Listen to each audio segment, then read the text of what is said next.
What's going on? It's Suk and I'm back with a brand new video on SuperDuprTech.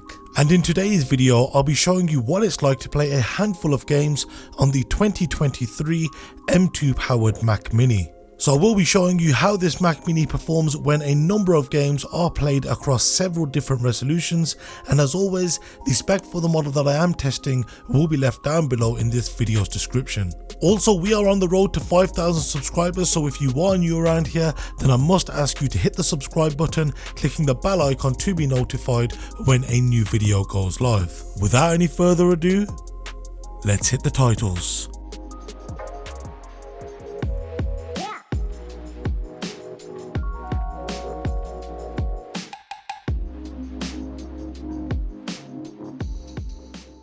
So the games that I played on this Mac Mini were Battlefield 5, Shadow of the Tomb Raider, Minecraft, League of Legends, Grand Theft Auto 5, CSGO, Firewatch, Fortnite, and finally Hitman 2.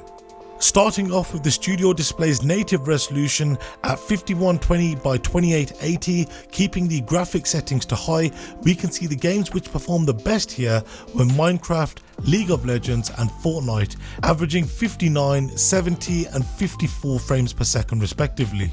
CSGO also averaged 25 frames per second at this resolution, which certainly is something that I had expected, given that when this game was played using the 15-inch MacBook Air, which has the same M2 chip, when this game was played at 2880 by 1864, it averaged 48 frames per second. So 25 frames per second at a 5K resolution is certainly something I would have expected. Hands down, the worst performing games here were unsurprisingly ran through Windows 11 on Parallels, and these were GTA 5 and Battlefield 5. In fact, Battlefield would not even run at this resolution. Firewatch is a game which hasn't been updated in years, which runs natively on the Mac, and as you can see it performs quite weak.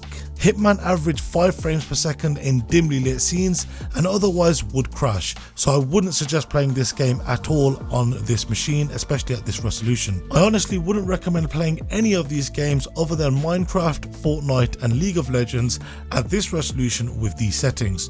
Therefore, lowering the resolution to 3840 by 2160, which is UHD or 4K, and once lowered to this resolution it really didn't make much of a difference with some games. Battlefield will still not running at this resolution.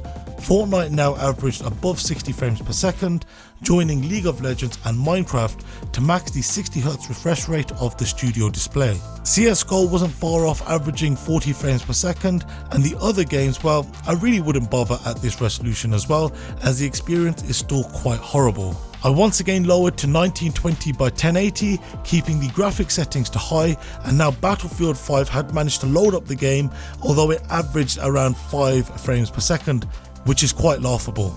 Minecraft, League of Legends, Fortnite and CSGO now averaged above 60 frames per second, which is once again a good thing.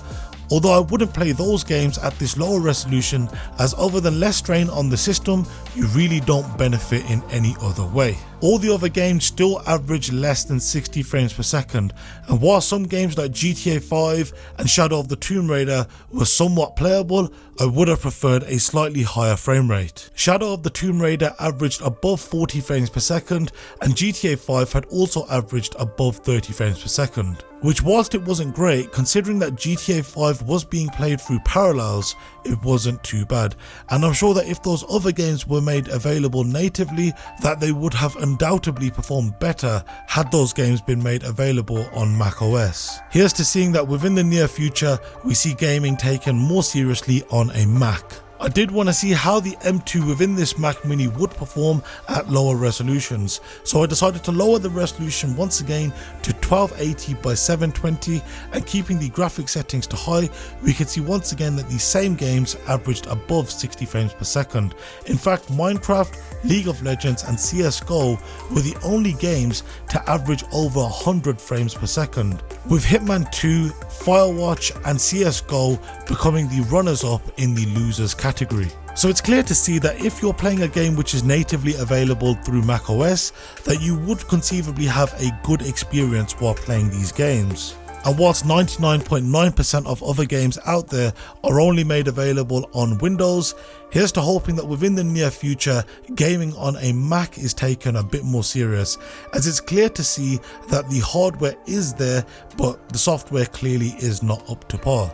And by software, I'm clearly talking about these game developers and these game studios who will only make their games available through Windows and never available on macOS. Fingers are still crossed that within the near future we will get Windows on ARM on the Mac available through Boot Camp like we had previously in the good old days with the Intel Macs. But yeah, that's enough about this machine. Leave your thoughts down below in the comment section or hit me up on my social media if you've got any questions with anything you've seen in today's video.